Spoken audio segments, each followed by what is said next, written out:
സർക്കാർ വിരുദ്ധ പ്രക്ഷോഭത്തിൽ പങ്കെടുത്ത ജയിലിലായവരെ തൂക്കിക്കൊല്ലാനുള്ള നീക്കം ഉപേക്ഷിച്ചതിന് ഇറാനെ അഭിനന്ദിച്ച് അമേരിക്കൻ പ്രസിഡന്റ് ഡൊണാൾഡ് ട്രംപ്. തന്റെ സ്വന്തം സാമൂഹ്യ മാധ്യമമായ ട്രൂത്ത് സോഷ്യലിലൂടെയായിരുന്നു അദ്ദേഹത്തിന്റെ പ്രതികരണം. ഇന്നലെ നടക്കാനിരുന്ന മുഴുവൻ വധശിക്ഷകളും ഇറാൻ നേതൃത്വം റദ്ദാക്കിയെന്ന വസ്തുതയെ ഞാൻ അങ്ങേയറ്റം ബഹുമാനിക്കുന്നു. നന്ദിയെന്ന് ട്രംപ് ട്രൂത്ത് സോഷ്യലിൽ കുറിച്ചു. 1979 ഇസ്ലാമിക വിപ്ലവത്തിനു ശേഷം ഇറാനിൽ നടക്കുന്ന ഏറ്റവും ശക്തമായ പ്രക്ഷോഭമാണ് നിലവിലത്തേതെന്നാണ് കണക്കാക്കപ്പെടുന്നത്. രാജ്യത്തെ വിവിധ നഗരങ്ങളിൽ വ്യാപക പ്രക്ഷോഭമാണ് നടക്കുന്നത്.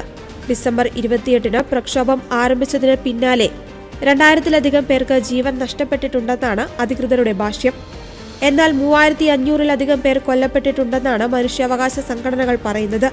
അതേസമയം ഇറാനിൽ സൈനിക നടപടി തൽക്കാലം വേണ്ടെന്ന് വയ്ക്കാൻ ട്രംപിനെ പ്രേരിപ്പിച്ചത് ഗൾഫ് രാജ്യങ്ങളുടെ ഇടപെടലാണെന്ന് റിപ്പോർട്ട്. സൗദിയും ഖത്തറും ഒമാനും യുഎസുമായി നടത്തിയ ചർച്ചകളാണ് സ്ഥിതി മയപ്പെടുത്തിയതെന്നാണ് റിപ്പോർട്ട്. ഇറാനെ ആക്രമിച്ചാൽ ഗൾഫ് മേഖലയിൽ കാര്യങ്ങൾ കൈവിട്ടു പോകുമെന്നും ഇത് യുഎസിന് ഗുണകരമാവില്ലെന്ന് സൗദിയും ഖത്തറും ട്രംപിനെ ധരിപ്പിച്ചുവെന്നാണ് വിവരം.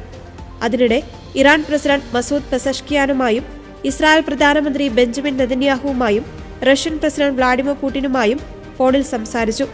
പശ്ചിമേഷ്യൻ സംഘർഷത്തിൽ മധ്യസ്ഥത വഹിക്കുവാനുള്ള സന്നദ്ധത റഷ്യ ഇസ്രായേലിനെ അറിയിച്ചു.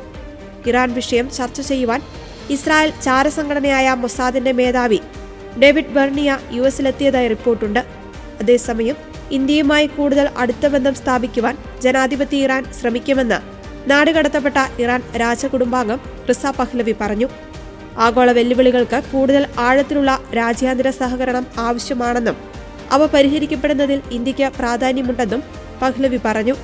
ഒരേ മൂല്യങ്ങൾ പാലിക്കുകയും തങ്ങളോടൊപ്പം പ്രവർത്തിക്കുകയും വ്യത്യസ്ത മേഖലകളിൽ പങ്കാളികളാവുകയും ചെയ്യുന്ന ഏതൊരു രാജ്യവുമായും സാധ്യമായ ഏറ്റവും മികച്ച ബന്ധം പുലർത്താനും ജനാധിപത്യ ഇറാൻ പ്രതിജ്ഞാബദ്ധമാണെന്നും അദ്ദേഹം കൂട്ടിച്ചേർത്തു.